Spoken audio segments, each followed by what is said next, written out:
আজকে 15তম চাপাই উৎসব অনুষ্ঠিত হচ্ছে।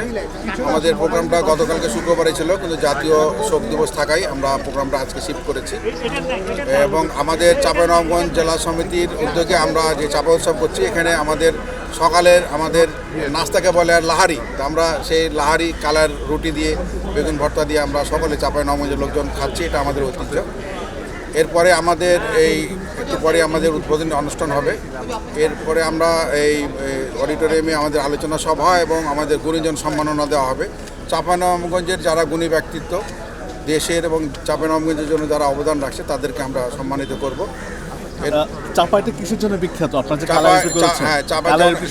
কালাই রুটি আছে আমাদের, চাপাইয়ের ভাষায় কথা। জি, আমার চাঁপাইনবাবগঞ্জে যেমন আমাদের কাঁসার জন্য চাঁপাইনবাবগঞ্জ বিখ্যাত, আমাদের আমের জন্য বিখ্যাত, আমাদের রেশম লাক্ষার জন্য চাঁপাইনবাবগঞ্জ বিখ্যাত। এবং সবচেয়ে বেশি হলো আমটা হলো বিভিন্ন ভ্যারাইটির আম, সবচেয়ে সুস্বাদু আম বাংলাদেশের, এবং বাংলাদেশের দেশের বাইরেও চাঁপাইনবাবগঞ্জ থেকে আম রপ্তানি হয়। এবং এই চাঁপাইনবাবগঞ্জের একটা সোনা মসজিদ যে স্থলবন্দর আছে, বৃহত্তর স্থলবন্দর চাঁপাইনবাবগঞ্জে আছে, সেটা দিয়ে বাংলাদেশের অর্থনীতির অনেক কিছুই এখানে চলমান থাকে এবং অর্থনীতির অগ্রগতিতে চাঁপাইনবাবগঞ্জ ভূমিকা রাখে।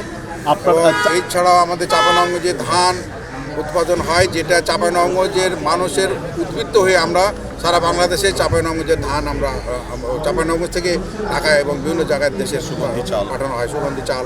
আমাদের যারা লোক ঢাকাতে আছে তাদের মধ্যে আমাদের প্রায় 10,000 আমাদের এখানে সদস্য আছে। বিভিন্ন 3টা ক্যাটাগরিতে আমাদের সদস্য: পৃষ্ঠপোষক, জীবন সদস্য এবং সাধারণ সদস্য।